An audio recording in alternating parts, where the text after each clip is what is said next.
Chapter 2. Peregrine's Prize. By the time Joe had reached the foot of the Hardys' driveway, the thief was half a block down Elm Street. The man forced the boat into a cloth sack as he ran. Seeing Joe in pursuit, he leaped a hedge and sprinted up a driveway between two houses. As Joe reached it, a woman leaned outside a window and gave a startled shriek. The masked man, evidently frightened, looked back to check Joe's progress. The side of his neck struck a clothesline, throwing him off balance, and Joe closed some of the gap between them. "Drop the bird, you thief!" he shouted furiously. The man staggered a few places, then regained his balance. He jumped a low fence to the adjoining property and sped down its driveway, back to the street, still holding the bagged falcon. Joe shouted, and the woman's scream had attracted the attention of a policeman on Elm Street. As the thief reached the sidewalk, he slammed into the portly figure of Patrolman Smuff and dropped the sack.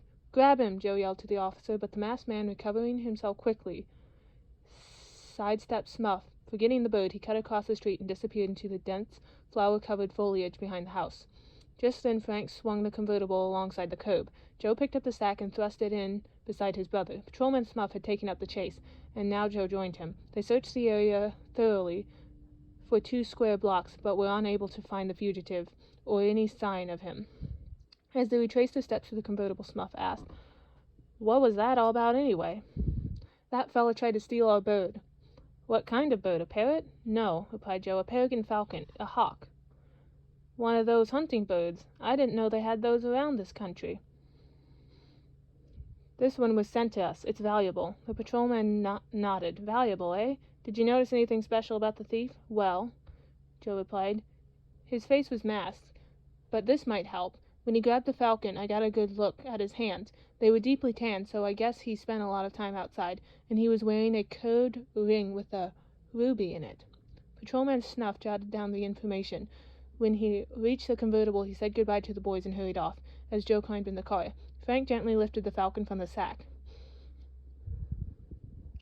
Because the hood had prevented the bird from seeing anything, she had not become frightened by the experience. "Since Miss Peregrine feels okay," said Frank, "let's go on to Chet as we planned." With the bird perched on Joe's wrist, the Hardys rode out of town. A short time later they arrived at the Mortons' farm. They saw Chet near a corner of the barn making repairs on a door. The stout boy was already munching an apple while he hammered. "Whoa," Joe grinned. "Chet working?" Although the Hardys needled their easygoing pal a great deal, they were close friends. Chet had been helping them ever since the days of their first mystery, the Tower Treasure. Just recently, in the boys' latest case, the Yellow Feather Mystery, his skill with machinery and operating a motor sled had been instrumental in rescuing the Hardys from death in a sealed-up ice fort. As Chet hurried over to see his friends, he called cheerfully, "Hi, fellas. Did you bring the hawk?" The Hardys slid out of the car, and the falcon was transferred to Frank's wrist. "Pretty neat," Chet remarked. "Let's see her without the hat." He reached to remove it. "Wait a minute," said Frank. "She's been through a rough experience this afternoon," and he told Chet what had happened. Chet's eyebrows lifted. "Sounds like the beginning of another mystery for you fellas." "Sure does," said Joe. Chet looked at the hawk. "She seems really tame," he commented. "She is," Joe replied as Frank removed the hood from the falcon. Chet studied the notched beak and long tapered wings, which Frank said were characteristics of all falcons. "She's streamlined, all right," he declared. "Yes, and she's powerful," Joe added. "According to one of Dad's books, she's a very courageous but gentle bird. Notice her dark eyes and the way she holds her head up. The ancient falconers called the peregrines noble and gentle birds. This breed was the prize of medieval kings." Chet was visibly impressed. "How about a trial flight?" At this moment his sister Isla appeared on the back porch of the farmhouse and called, "Hi, boys. Would you like some lemonade?"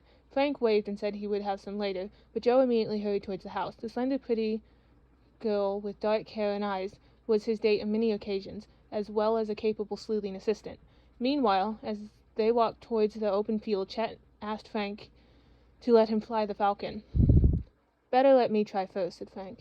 "I'm not sure how successful I'll be, since all I know about falconry is what I've read in books." He stopped and unfastened each jest from the swivel, and then, with somewhat awkward movements of the glove, he threw the falcon into the air.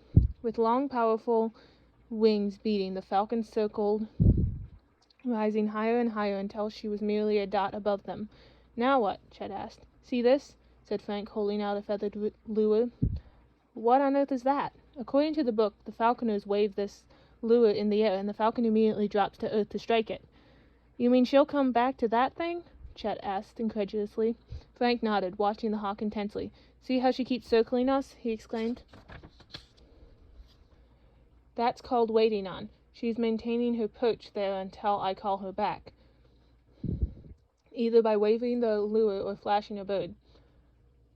Frank swung the lure several times, and then let it drop to the ground. Immediately the falcon turned and plunged towards them at terrific speed. "She's stooping," Frank yelled. "Listen to the whistle through her feathers."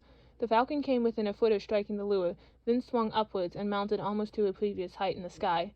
"That was sensational," Chet breathed. The falcon made a wide circle and then headed off with deep, powerful wing beats. "Hey, she's flying away!" Chet cried. "No," said Frank. "Look, she's after something. It's a pigeon." Chet gripped his friend's arms. "I'll call her back with the lure," said Frank tensely. But it was already too late. With unbelievable speed, the falcon closed the distance, and then, striking earthwards, struck the pigeon in midair. The boys saw a tuft of feathers flying and heard the sharp report of impact. The pigeon dropped to the ground, and the falcon, after mounting to her stoop, dropped down again to reclaim her prize. Frank and Chet went towards the two birds, hoping to rescue the pigeon, slowly, in order not to frighten the hawk. Frank reached for the jest. With wings and tail spread, the bird looked defiantly at him, but made no attempt to fly away.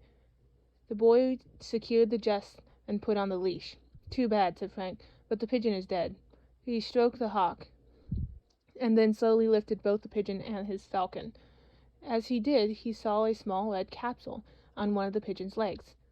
"It's a carrier pigeon!" Chet exclaimed. Frank, concerned that the falcon had killed someone's prized bird, asked Chet to twist the cap off the small container. Chet did so, and shook out gingerly over the palm of his hand.